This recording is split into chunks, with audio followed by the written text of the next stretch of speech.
Hello everyone, and welcome back to Cine 103, the history of motion pictures from the beginning to 1945. And this is class 3, and we are up to the 1920s, also known as the Roaring 20s, 100 years ago. Let's find out what happened. So, Roaring 20s, also known as the Jazz Age. And there was peace and prosperity. We had just gotten out of the First World War, which they called the Great War, until World War II came along in the 1940s. So the Great War had ended.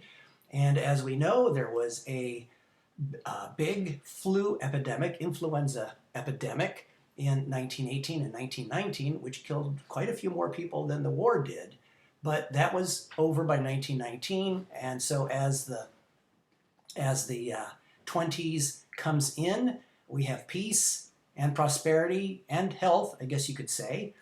But we also had Prohibition, and Prohibition was the Volstead Act. It was an amendment to the Constitution. There's actually an amendment to the Constitution and then another amendment to the Constitution in 1934, which undoes it. So there are two amendments to the Constitution that more or less cancel each other out. But due to a progressive age, really, a lot of people thought ending alcohol and alcoholism and all of that was very progressive. There was a real idea in society that we could fix things and make for a better world. And a lot of stuff was making for a better world. The children that were working in factories. There were laws to have children that had to stay in school longer. They couldn't drop out of school, I think, in the 6th grade. Drinking water and so on was made safe. Sewage and sanitation was made much safer so that you could actually drink water coming out of the faucet. Believe it or not, yeah. There were fires in factories. Some factories, I know when we think of factories, we think of maybe automobiles or maybe phones or something like that. But there are sewing factories and things like that where lots of women work. And there was a notorious, the Triangle Shirtwaist Factory in New York City, and many women died in a fire, partly because the owners of the factory didn't trust many of these women, most of these women, and a lot of them were immigrants, and so they barred the exit doors, thinking that they would be stealing things from the factory. I don't know what, thread or buttons or something.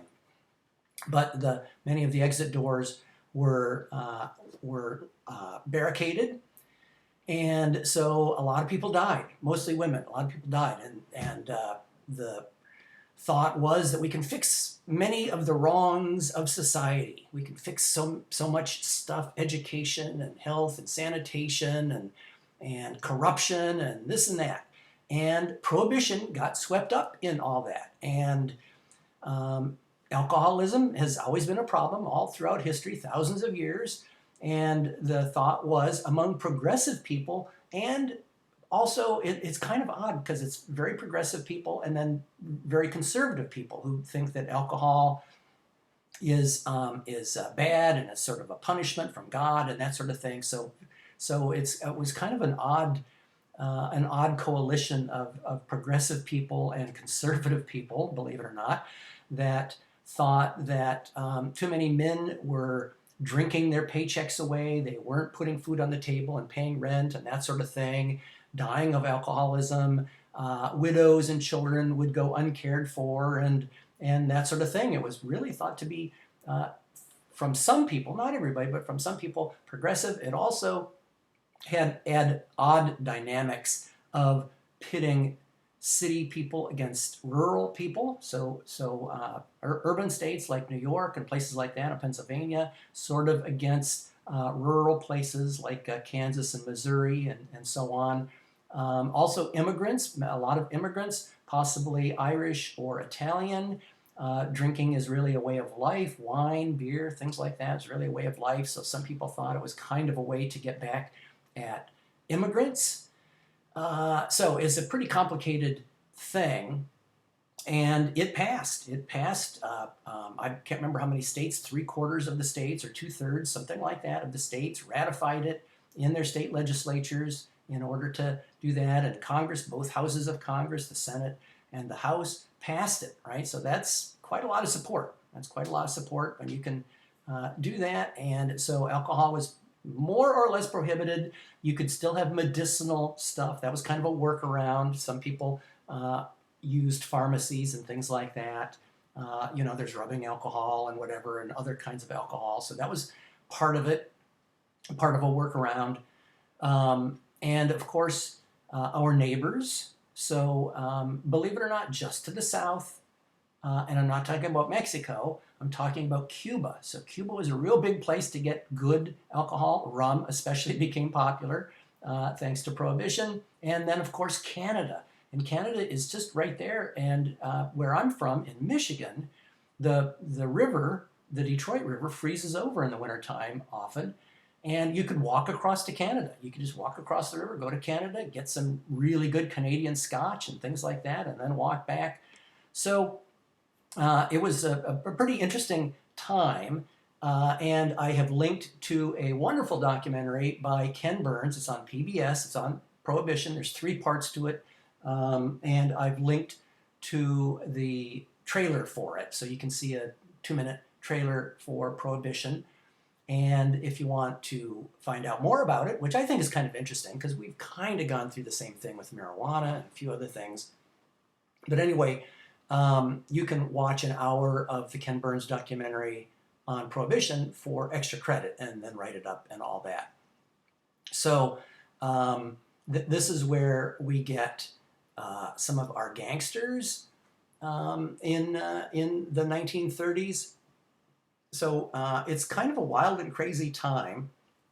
Like I say, peace and prosperity. And here in this picture, which is kind of interesting, we see women right up front and center. And before Prohibition, it would be really rare to see women in a bar or a saloon, as they were called often.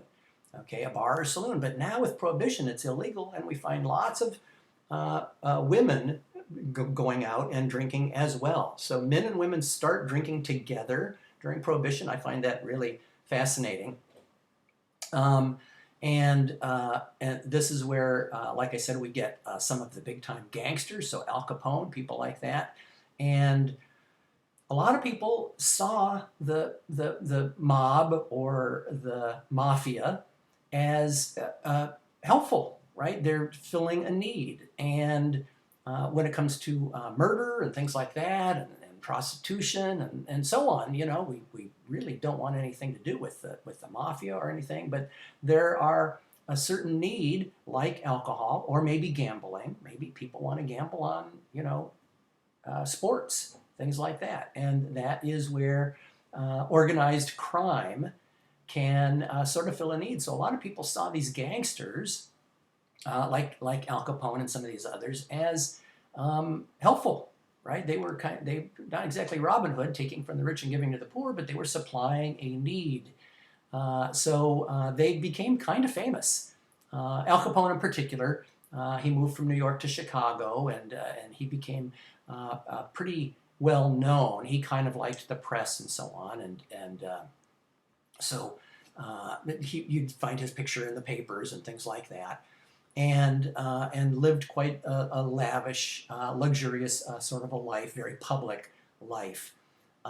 So along with Al Capone, which not everybody thought was a hero, of course, we have big-time sports, and those would be baseball and boxing and college football. No professional football. Nobody really is thinking about professional football. Hardly anybody is going to those games at all. It's around, but nobody really cares much.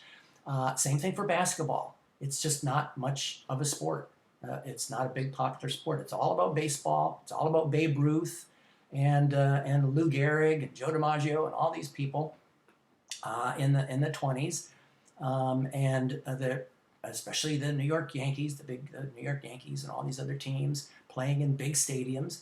Boxing becomes a pretty big-time sport, and they have boxing matches in baseball stadiums and football stadiums. So it's really big, 80,000 people going to see boxing matches Jack Dempsey and people like that. So those are the big time sports. And college football is also real big. So USC and Notre Dame and U of M and Yale, and those were big games on Saturday, filling 100,000 stadiums there, 100,000 capacity stadiums.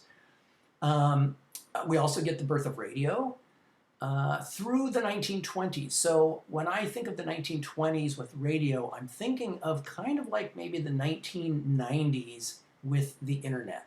A lot of people didn't have computers in 93, 94, 95.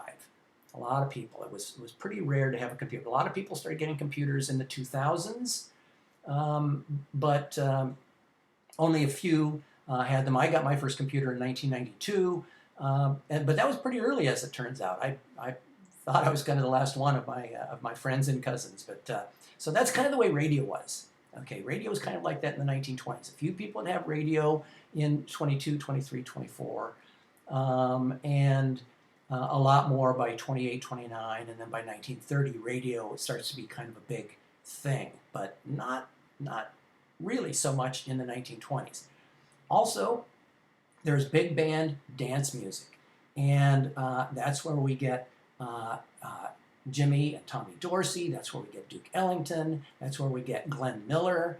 And this is big music. It is all over the country. You might think about rock in the 1960s. Everybody wanted to be the next Beatles, and there were lots and lots of high school kids forming bands so that they could be the next rock and roll band, the Beatles all over. And that's the way big band music was in the 1920s and 1930s. It was everywhere, every Friday and Saturday night. There were dances. Everybody loved to go out dancing, doing the Lindy Hop, all these amazing dances. It was very energetic, very athletic, and really amazing. So you might check out some of this stuff from some of the links and the movies and things like that that we've got. So that's big band music. So that's the competition for movies, right? That's the competition. Is not much from radio, some from sports if you're in a big city, right? Some from sports, and that's about it. There really isn't a whole lot of competition. Certainly not like once television comes in and more sports and basketball and all that other kind of stuff. There isn't very much competition for the entertainment dollar. And so the movies really get big in the 1920s. It's really established. Yeah, they're silent movies, but it didn't matter. Chaplin was at the height of his powers, and Keaton and all those guys, Greta Garbo, we're going to talk about her in just a little bit, and Clara Bow and Rudolph Valentino, all these big movie stars from the 1920s. So movies really took off in a really big way. Little did anybody know that the stock market was going to crash in 1929, and just like last year, right? Just like last year, or early this year, December, January, we're living a very oblivious, nobody knows there's going to be a pandemic or anything like that. We're just living like there's no tomorrow, right? Who would have thought that there would be social distancing and online and all that kind of stuff just 3-4 months ago? And that's the way the stock market crash was. All through 1927, 28, 29, people are living the good life. Nobody knows what the future holds. Nobody knows what the future holds, and then all of a sudden there it is, and everything changes.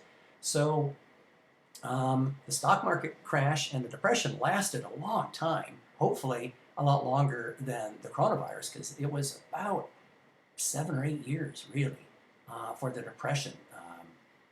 37, 38, when we finally started crawling out of that. So the 1930s, we think of the 1930s as the Great Depression. That's how we think of it. The Roaring 20s and the Great Depression, and then the 40s is World War II, right?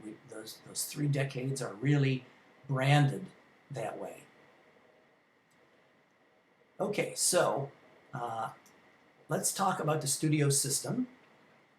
It is really off and running in the 1920s. These early studios that have been around since 1916, 17, 18, and even MGM didn't really get formed until 1923.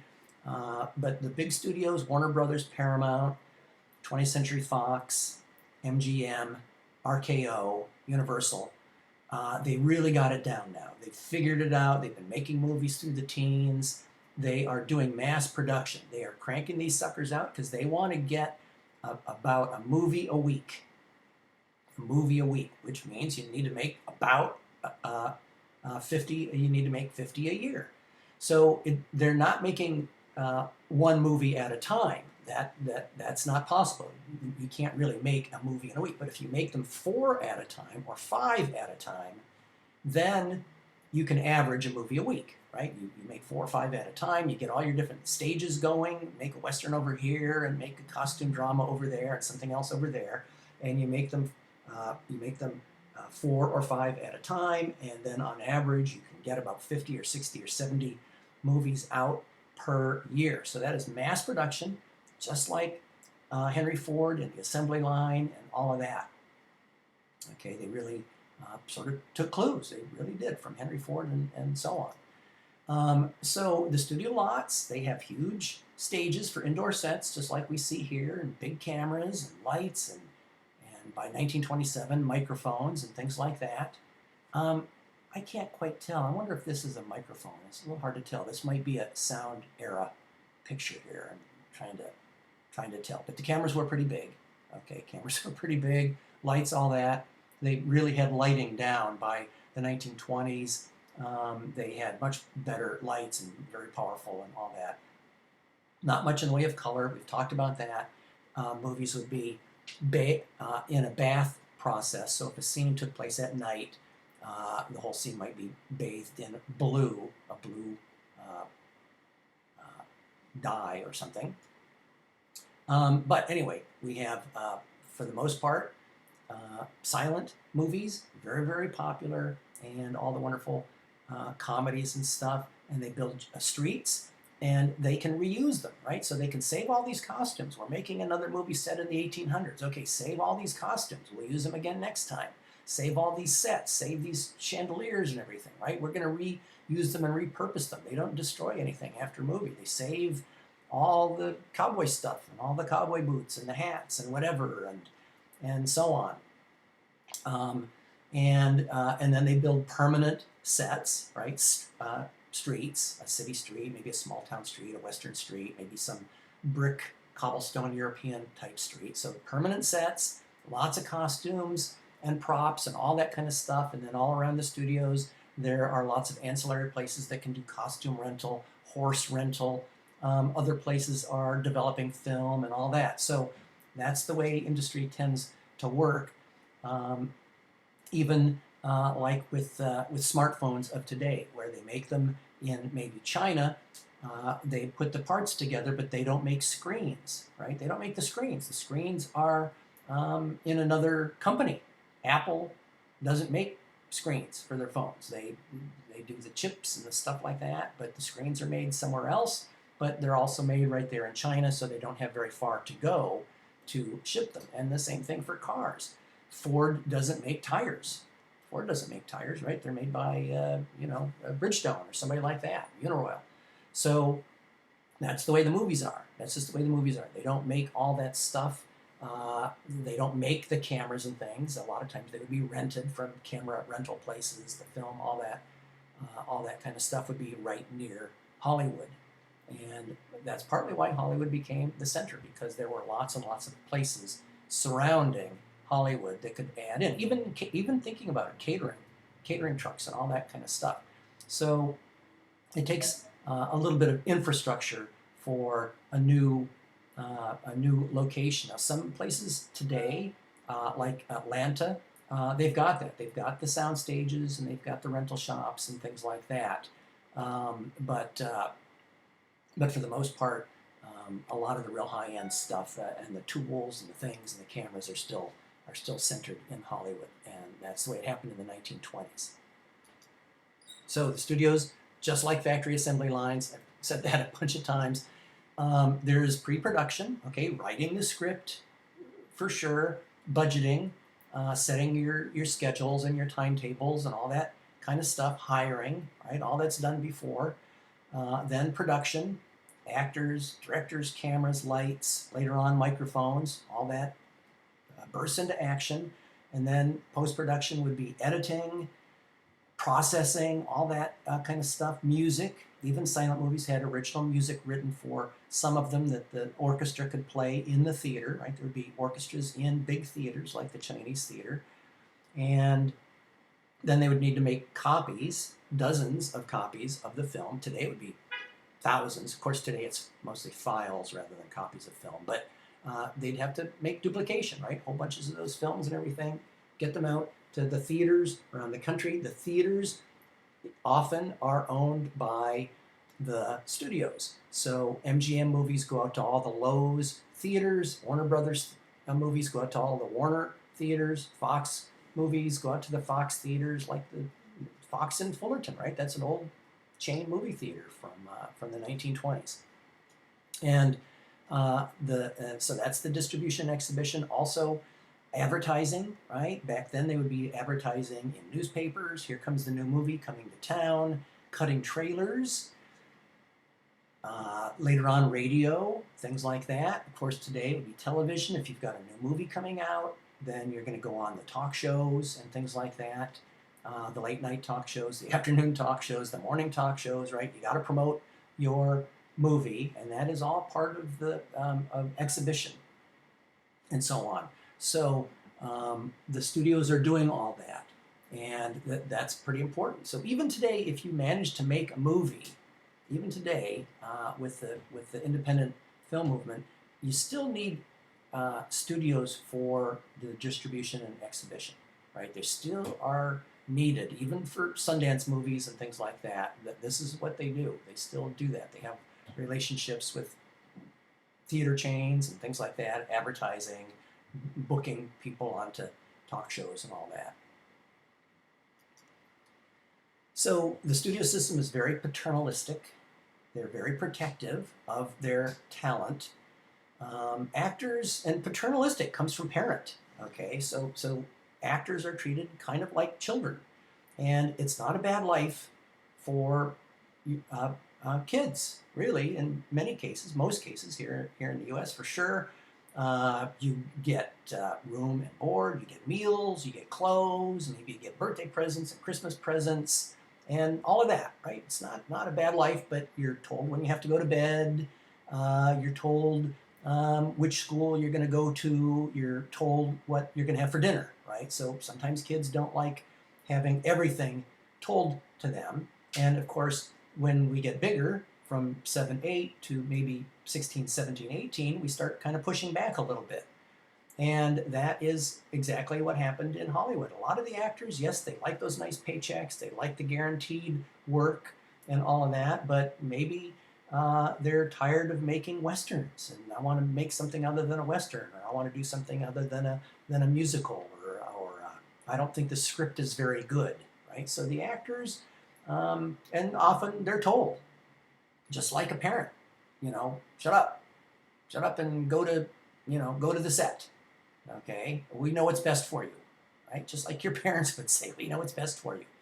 Okay, so they get that, right? And that's going to have a little bit of a problem. Here we see Clark Gable. We already know Clark Gable. There's Louis B. Mayer, the biggest, most famous of the studio heads. That looks like David O. Selznick. Maybe they're signing Gone with the Wind here, quite possibly. Okay, so 5-year contracts, 7-year contracts, things like that. Sometimes a little shorter, but for the most part, you're under contract. And this whole contract system, the studios, they have business people, lawyers, all sorts of people going over these contracts, and that's the way it is in the music business. That's the way it is in sports.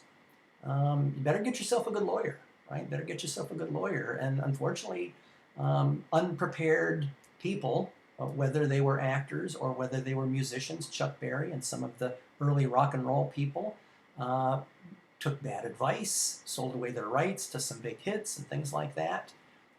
Sports, possibly, same thing.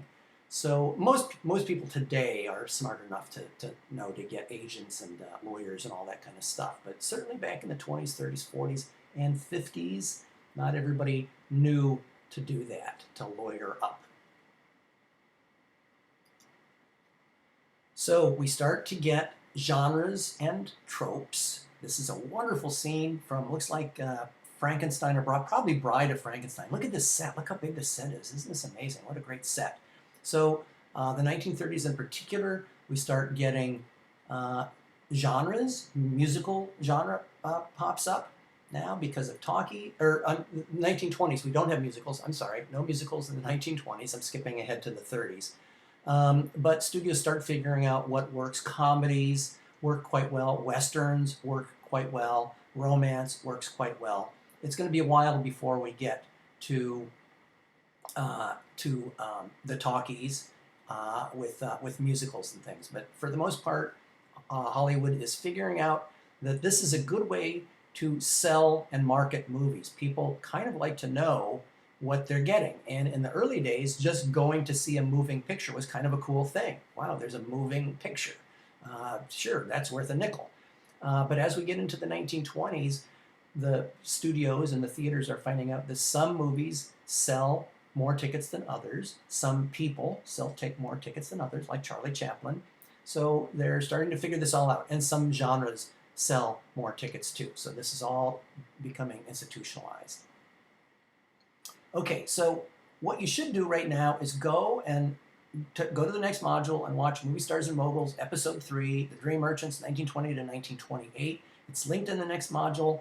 Or if you just stumbled upon this online, you can just search for Movie Stars and Moguls, and on YouTube, and it will come up. And that is the core of a few of our classes. I think we watch 4 of these out of 14 classes, something like that. And the teens, the 20s, and 30s, and 40s. So the rest of this lecture is going to refer to Movie Stars and Moguls. So I would say you can either go back and forth. That's the way I would do it in class. Is I would show 3 or 4 slides and talk about them, and then we'd go to the documentary. Then we'd come back and look at a few more slides, and go back to the documentary. That's the way we do it in class. But we can't do that, so you are running the show, not me. And you can hit pause and rewind and freeze and take a break and eat and do whatever the heck you want. But that's my recommendation. That's my recommendation, is to maybe go back and forth. Okay, so referring back to the documentary, William Randolph Hearst, and he was a newspaper baron. I'm not sure why movie people are moguls and newspaper people are barons, but that's the way it is, I guess. Cattle barons, I've heard cattle barons, movie moguls. They're all kind of, well, mogul actually comes out of India, but barons and princes and all that stuff comes out of Europe, and royalty and all that stuff. And I guess since we don't have that here in the U.S., people like putting those sorts of titles on. But he was the inspiration for Citizen Kane. So 20 years later, in 1941, Orson Welles is going to make Citizen Kane. But William Randolph Hearst, he had kind of a small-ish studio. They did news and things like that. They did some features and stories. They could tie that in with the newspapers, advertise and promote, and gossip and all that wonderful stuff that you have with newspapers. So as a media mogul, and that's what he was a media mogul. Probably, I'm guessing he had some radio stations too, but I don't know for sure. But he had newspapers, and he had some movies and things like that. And there he is with his mistress. That's not his wife. I'm pretty sure that's not his wife. That is Marion Davies, and it was sort of an open secret that he had a Hollywood girlfriend, and they built this wonderful place not far from Southern California, about halfway up the coast, and somewhere San Luis Obispo, somewhere up in that area. That's the real Hearst Castle. And then, of course, in Citizen Kane, there is Xanadu, the Kane Castle in Florida. So this is what Orson Welles had to base his movie on. And that's my wife and I up there a couple of summers ago. And It's quite spectacular, I have to say. And probably one thing you didn't know about us is we have the amazing ability to hold a pose uh, every time, anytime. And there we are. Okay, yeah, isn't that nice? Okay, or perhaps that's a green screen. I'm not exactly sure. Probably a green screen. There we go, Hearst Castle. So anyway, all jokes aside, that's the wonderful Hearst Castle, and a lot for inspiration, right? You've got this big, larger-than-life person, William Randolph Hearst, and you can see why somebody might think, hey, that would make a good movie, can't you? Right? Okay, so one of the things that Hearst did was newsreels, and so no television, that's for sure. Not much in the radio, on radio even, but film studios here. This is Movie Tone from Fox. Okay, so Fox had a news unit, and they could go out. I think Paramount had Paramount News unit, and then there were some independent news units that went out, and they could shoot whatever story was going on. Maybe Babe Ruth had another home run. Maybe maybe something was going on in Europe with whatever, and around the world. But you would see news in movie theaters. Okay, you'd see news in movie theaters, not very long, 5 minutes or so. But if you were going to see, and later on by the 1930s here, President Roosevelt or somebody like that, or Charles Lindbergh, then you'd see that in a movie theater right before the movie when they're showing cartoons, coming attractions, things like that. You'd see a newsreel, and Hearst was involved in that as well. Rudolph Valentino, the male sex symbol of the 1920s, the romantic star. And Valentino, think about it, there are Valentino purses and Valentino perfume and Valentino stores. Just the name Valentino, maybe because it comes off of Valentine, something like that, but the name still means romance in today's world. Go up to a nice mall, or Beverly Hills or something like that, and you're going to find high-end Valentino things.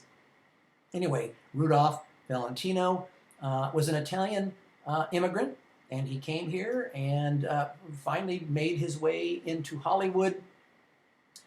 We can kind of tell by the name the Sheik, the Four Horsemen of the Apocalypse, Blood and Sand, the Son of the Sheik, and kind of as a side point, Hollywood, most high schools, matter of fact, pretty much every high school has its own mascot. And where I grew up, in Cairo, Michigan, we were the Tigers. So everybody has a mascot. And Hollywood High were the Sheiks. They were the Sheiks because it was either they changed it or it was built in the 1920s. But anyway, that is kind of interesting. The Sheiks, it's also the name of a condom, by the way.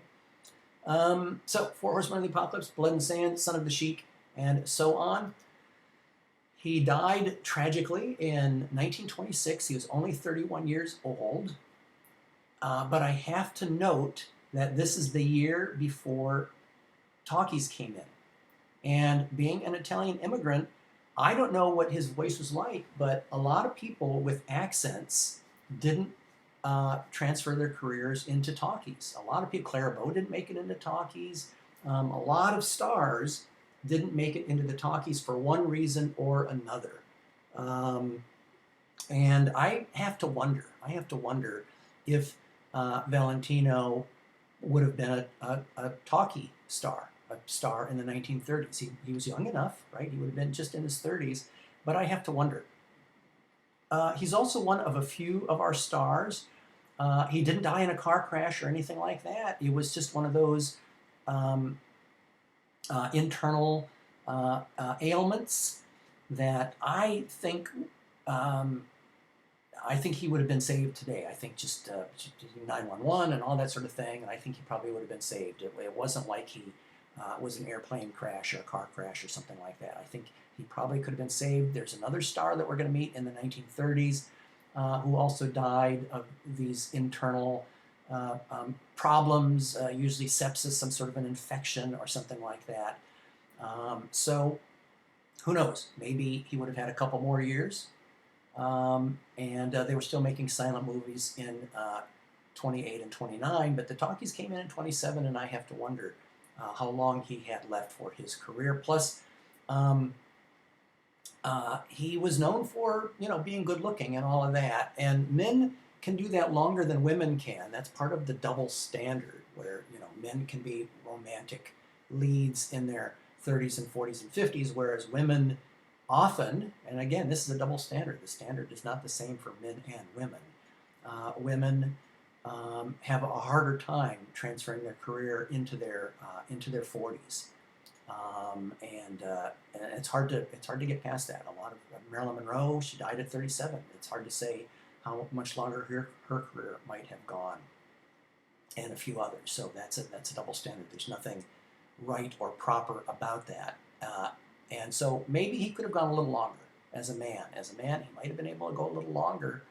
But as soon as maybe he starts losing his hair or something like that, or putting on weight or getting a double chin, he wasn't really known for being an actor. He was known for being a romantic, good-looking, and he could dance, very, very good dance. He could, as we've talked about this before, in the silent era, using your body, your instrument, how you move. Douglas Fairbanks, Charlie Chaplin, right? A lot of it is your body, and Valentino was graceful on the dance floor and all of that. So,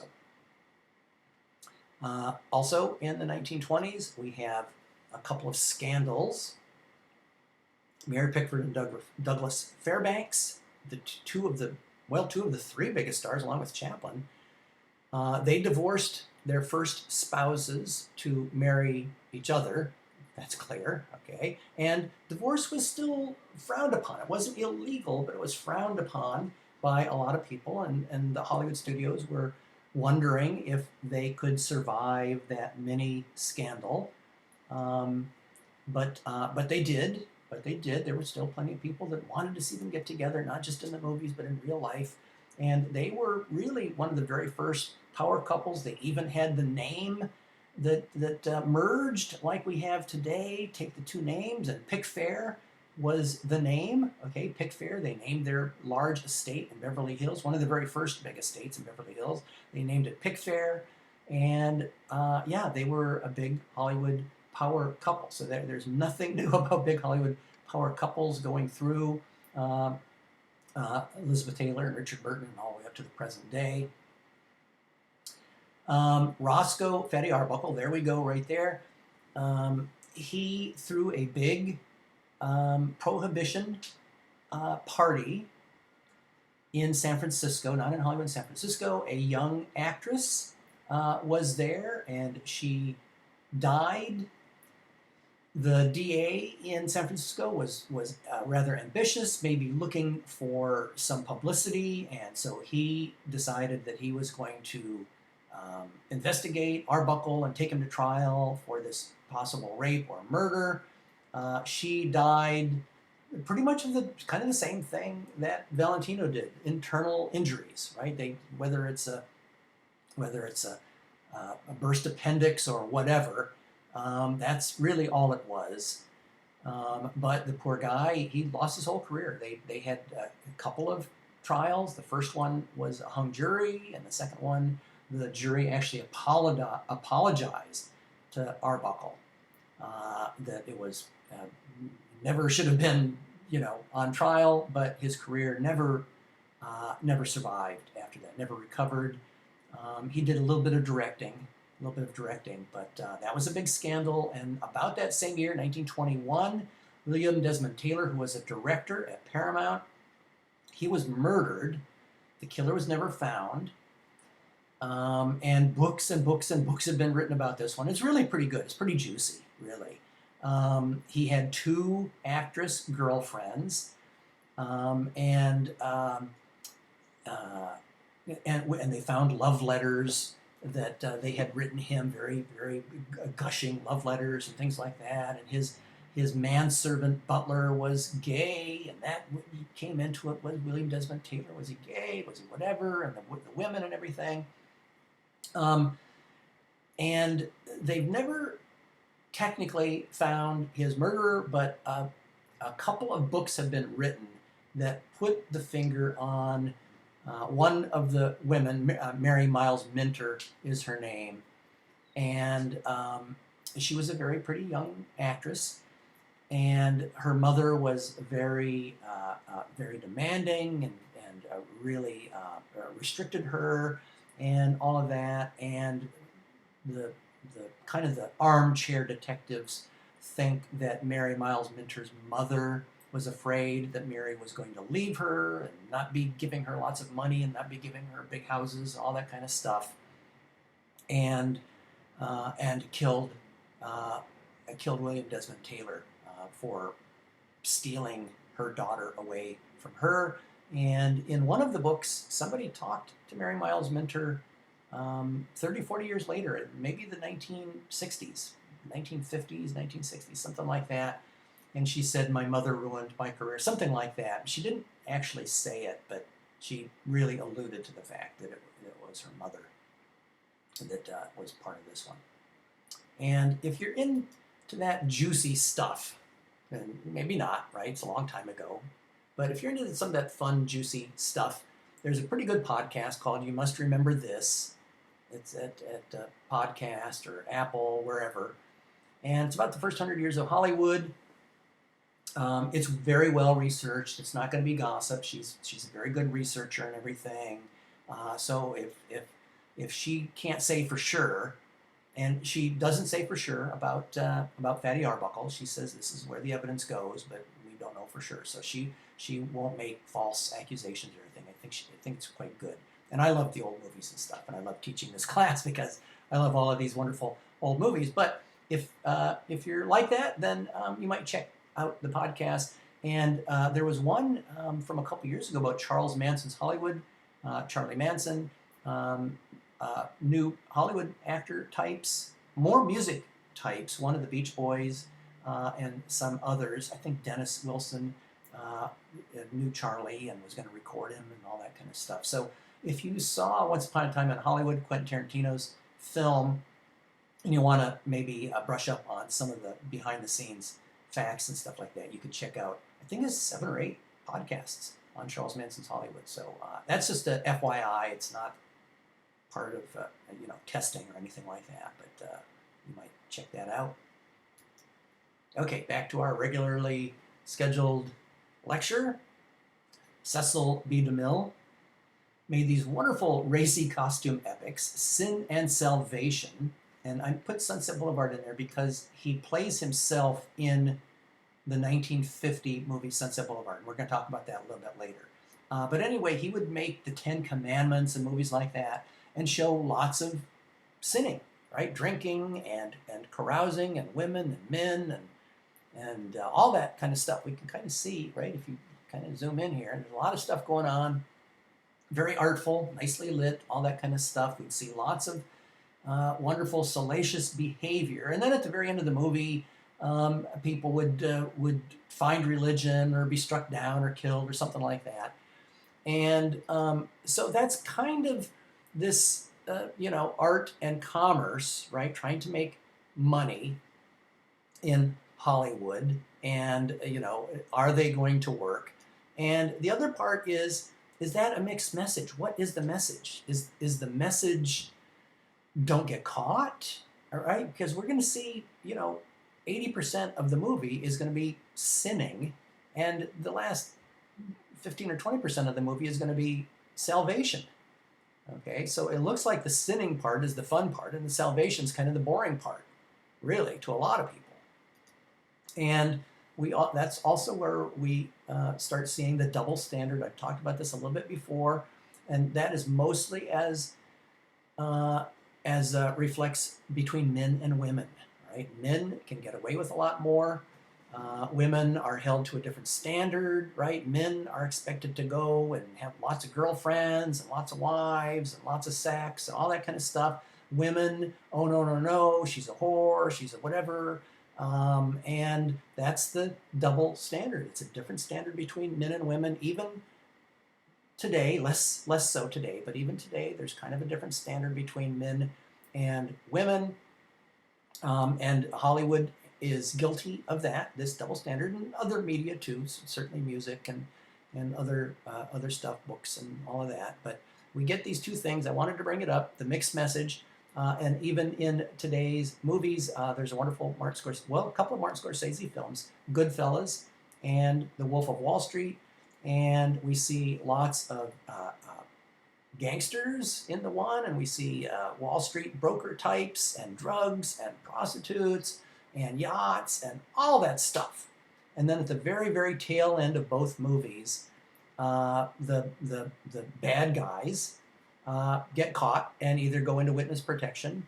Actually, they both go into witness protection, or one of them goes into witness protection, the other. So, you know, we don't really see that the message almost sounds like don't get caught. It doesn't sound like don't do it. It kind of comes off as don't get caught. If they had just been a little smarter and figured out this guy was an FBI agent or something like that. And we watch these two wonderful movies. I love both of these movies, but, you know, 90% of the movie is debauchery. And the final tail end of the movie is getting caught, seeing the light, and working for the FBI or something like that. And Hollywood does that, right? They sort of show, whether Scarface, things like that. We see lots of how fun it is to be bad.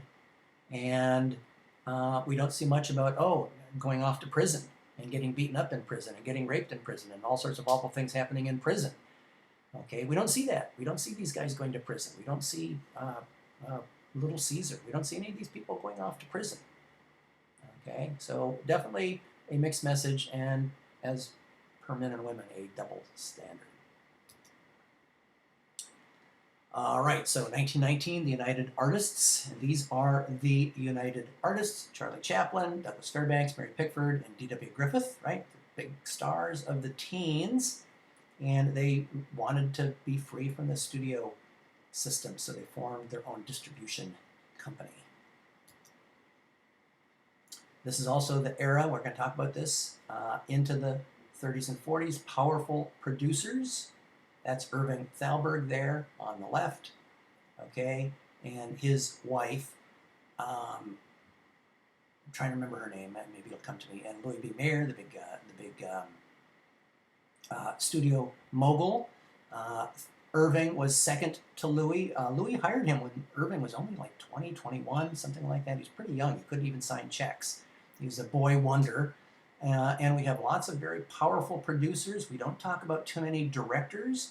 We will talk about a few directors in this class later on in the 1930s. We have Busby Berkeley with the musicals, and Frank Capra and John Ford. But this class is more about producers, or this era is more about producers than it is about the directors. And these are the guys, they go over the scripts, they rewrite the scripts, they cast the movies. These are the creative forces in the movies, Irving Thalberg and a few other producers that we're going to meet. Charlie Chaplin, he is the first one to merchandise himself. Okay, little dolls and things like that. Walt Disney is going to catch on to that and take Mickey and so on. He's going to really learn from Chaplin about that. Hollywood finding other ways to make money, not just the paycheck, right? There's other ways to make money than just paychecks.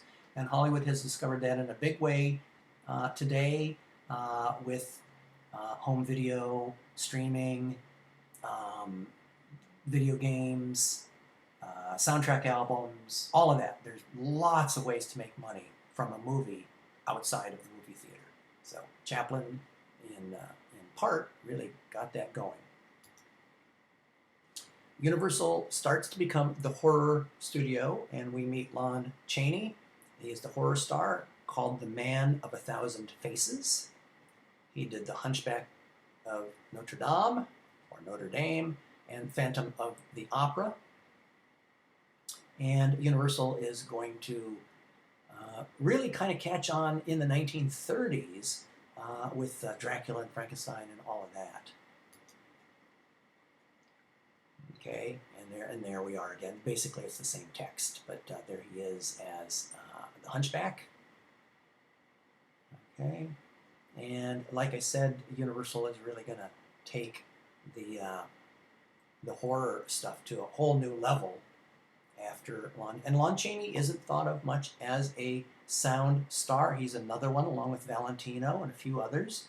In his case, he died. It wasn't that his voice or something was wrong. In his case, he died in, I think, 1930. So, big silent star, but we don't talk about Lon Chaney as a silent star. His son, who was not an actor, started appearing in some horror movies, beginning with The Wolfman. He's awful. He's just awful. He's laughable, and it's really too bad. He's better as a monster, like Frankenstein's monster, but in the part of The Wolfman, he needs to play the romantic lead, and he's really awful. It's really kind of sad. That's Lon Chaney Jr. And he dropped the Jr. too, so I don't know, maybe people could get confused. But Lon Chaney, he's the man of 1,000 faces. His son was, I don't know, carpenter or something for a while. We get a merger, MGM, the Metro Company, the Goldwyn Company, and remember Sam Goldwyn, or Shmuel Geldfish, right? Remember him from back? He got booted out of his own company. Okay, the Selwyn brothers. Remember, it was Geldfish, and then he becomes Goldfish and Selwyn, and they merged to become the Goldwyn Company, and then they threw out Samuel Goldwyn. Okay, so that's interesting right there. And then Louis B. Mayer, and they formed MGM, probably the most famous of the old studios. Today we don't talk about them much. Today it's all about Disney and maybe Warner's and stuff like that. But MGM was the big studio in the 30s and 40s and 50s for sure, for 35 years or so. And it looks like they're filming Leo the Lion there, that wonderful roar. Yeah, that's kind of cool, isn't it? Gloria Swanson, extravagant, high-living star of the 1920s, and we will meet her again after the documentary and so on. We're going to go back and look at Sunset Boulevard from 1950, which is about a washed-up, reclusive, silent movie star.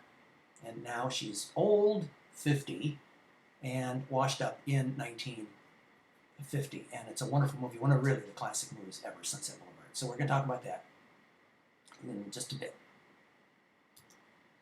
One of the very biggest stars of all of Hollywood, really, the silent era, and she was able to transition to talkies. She had a Swedish accent and a pretty deep voice. Maybe that helped. But the studio was very careful to have her play immigrants or the Queen, Catherine the Great of Russia, and France and things like that. So they always made sure that her accent was accounted for. They're very careful about that. She was their biggest star in the 1920s, and MGM's very tender, loving care allowed her to continue her career into the sound era. And she's gorgeous. They kind of fixed her up. They straightened her teeth. They straightened her hair. They gave her some nice makeup. They thinned out her eyebrows and did all that. But, underneath, you have your bone structure, right? Your cheekbones and chin and all that. And she was certainly beautiful. She had a torrid love affair with another silent movie star. And Louis B. Mayer wasn't very happy about all that. There's lots of wonderful scandal and stuff like that involving Greta Garbo. She actually went through 6 months without having her picture taken. And it's like, how could that be? How could the biggest star in Hollywood be gone for 6 months? So there's lots of rumor. Did she go off to have a child or something like that? Was she beaten up? Healing from injuries, black eyes, black and blue. What the heck happened for 6 months? Yeah, so that's kind of an interesting mystery. She was very, very mysterious, right? She liked her privacy. In one movie, she said in her wonderful thick accent, "I want to be alone." And they parodied it in cartoons and other movies and all sorts of stuff like that. If you wanted to do Greta Garbo, then you'd have Bugs Bunny, some cartoon character, I want to be alone, right? So she was really iconic, big, iconic actress. And she lived a long life. She retired very young. I think she was about 36 or 37, and she didn't want to play mothers. She wanted to be the girl, the love interest. She didn't want to be the mother of the love interest. She didn't want to be the mother of the teenage girl or the teenage boy and be on the sidelines, right? She wanted to be the lead. She didn't want to be second. So she retired. She retired at the top. There's only so long and she knew about the double standard in Hollywood. She knew that she couldn't be playing the beautiful girl. Younger and younger women in their 20s would come along, and she'd be pushing 40, and she knew that audiences weren't going to be buying her as the beautiful, desirable woman, and so she left all that. Retired to New York. She didn't give any interviews. People tried and tried and tried for years and years and years to get her on film, get her on tape, get her on TV. There would be pictures of her walking across town, going to the theater, going to a bookstore, going shopping and things like that, but she wouldn't talk to anybody, and she died in her, 80s, many years later. But very interesting person. Greta Garbo, also another very interesting person. Clara Bow. And she was the it girl, sort of inexplicable, but basically, you could say sex appeal or charisma, I guess, is a good way to put it. And she wasn't mysterious like Greta Garbo. She wasn't regal and a diva like Gloria Swanson. She was kind of just this scrappy girl, right? She grew up in a regular old neighborhood. She didn't have a big backstory that Hollywood would create for her about being, like some of them, the daughter of this and of the father and the mother, and all that kind of stuff. So she didn't have any of that. That was her name, I believe, Clara Bow. And exuberant and scrappy and popular. She didn't transfer to talkies either. She was from Brooklyn. She was very conscious of her voice. She thought it had a bit of an accent. It doesn't sound bad. You can find some of her stuff on YouTube if you want to hear what she sounded like. But her, and there's a lot more of her in the documentary. Her main maid, I guess, lady in waiting, they kind of split. They kind of had a fight, and so her best friend maid went to the press and started spewing all sorts of stories about how many men she had slept with and things like that. And of course, the double standard was there. So women weren't allowed to have more than one boyfriend at a time, and eventually you were expected to get married. But Clara Bow, she was just kind of exuberant, and she didn't mind having lots of boyfriends and quite possibly lots of sex and things like that. And a lot of people didn't like that and looked down on her. And of course, when they went to court and all that kind of stuff, it was really awful. It was very devastating for her. They worked really hard. Her movies were very popular. They made a ton of money. She was making, 6, 8, 10 a year, one right after another. And she kind of had a breakdown and left movies very young. She was only, 27 or 28 or 29. She left movies. Luckily, she married a stable, non-Hollywood man. She moved out to the desert and eventually sort of dried out, not too much alcohol and so on. She got mental therapy. Apparently, as a child, she had been abused by some male members of her family and so on. So, she was sort of chewed up. Really, this is one of those cautionary tales. Clara Bow chewed up and spat out. But she lived a pretty good, long time after that. And what's interesting to me is when Marilyn Monroe died of a possible accidental or possible purposeful drug overdose in 1962, one of the people that they tracked down to talk about her reaction was Clara Bow in 1962. And that always seems kind of weird to me, but she would have only been in her 60s, not really very old. She was sort of forgotten, but somebody tracked her down in the 1960s and asked what it was like being a Hollywood sex symbol. And I guess she had some thoughts. So very interesting, I think, very interesting.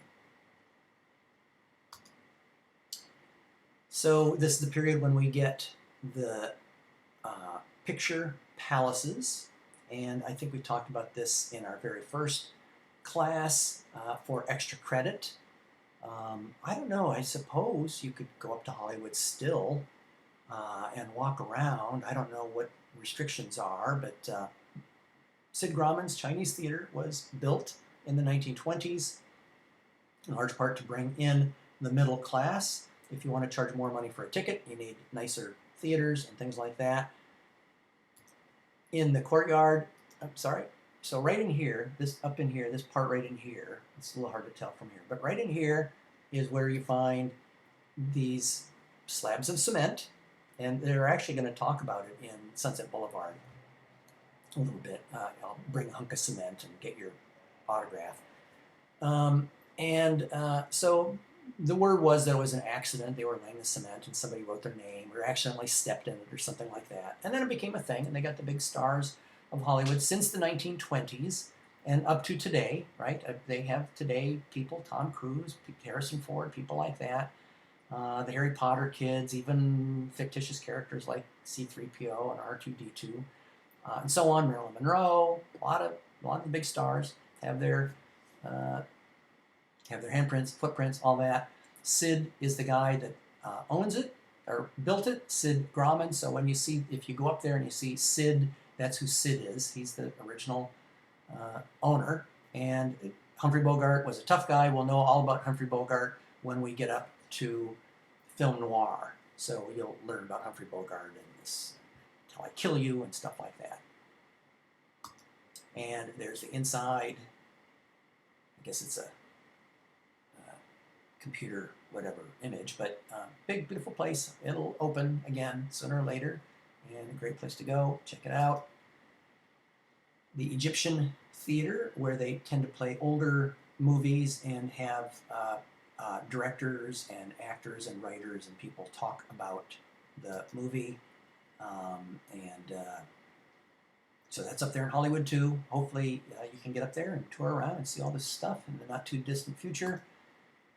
Right across from the Chinese theaters, the El Capitan. The Disney company bought it a few years ago. They didn't build it, but they bought it a few years ago, and this is where they play the Disney films and Pixar films and things like that. The Lucas films, the Star Wars films, they still play at the Chinese theater, but all the other stuff that may be played there at the El Capitan. That's the inside. Quite nice. Quite nice. Think about going there someday. So we've talked about the powerful producers. Here's a couple more. We had Irving Thalberg. Here's Darryl F. Zanuck. And he's another one of the powerful producers. What a nice office. Isn't that great? What a cool office. And boy, I hate to say it. I just hate to say it, but that looks like the proverbial casting couch. And in the scandal sheets, and very likely a lot of it's true. I can't speak about Darryl F. Zanuck, but producers, powerful producers, they would have innocent, pretty young girls being asked for certain sexual favors for a career in Hollywood. And Hollywood got that reputation back in the teens and in the 20s, right? The casting couch, Sin City, all of that. Again, I'm not casting aspersions specifically on Mr. Zanuck, but, producers and directors having what they call the casting couch in their office, and that's what that would have been.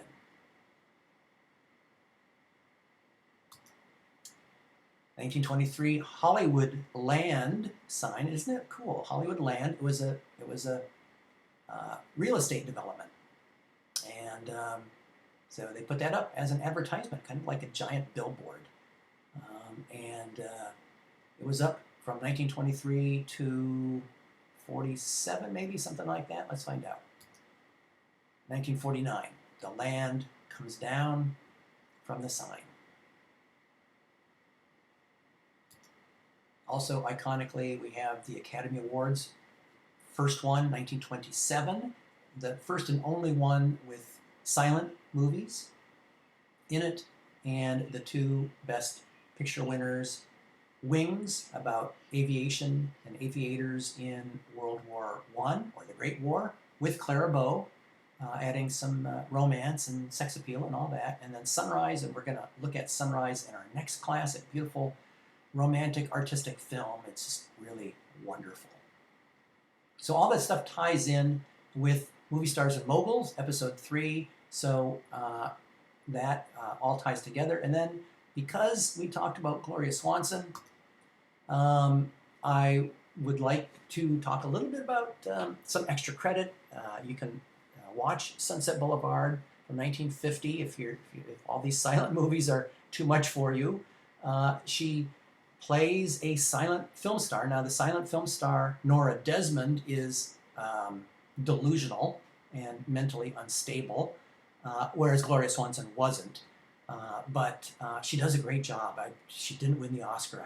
It was a robbery, highway robbery, that she didn't win the Oscar. She does a fantastic job.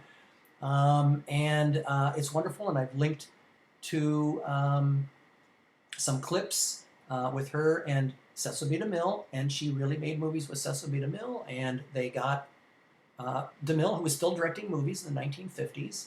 He did the Ten Commandments, and a lot of people have seen it. They show it every year around Passover and Easter, in the spring. So that's Cecil B. DeMille, sort of remaking his own Ten Commandments from the 1920s.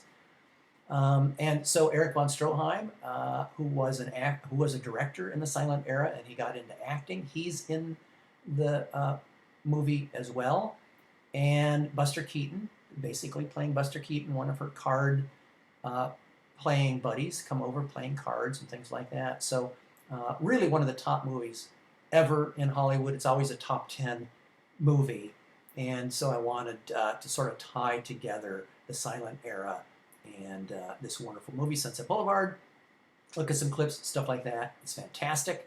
Also, for extra credit, we have Midnight in Paris from Woody Allen, and Owen Wilson mysteriously gets into a taxi cab at midnight in Paris and ends up in the 1920s with Scott Fitzgerald and Zelda Fitzgerald and Ernest Hemingway and Pablo Picasso and all these people that he idolizes from the 1920s.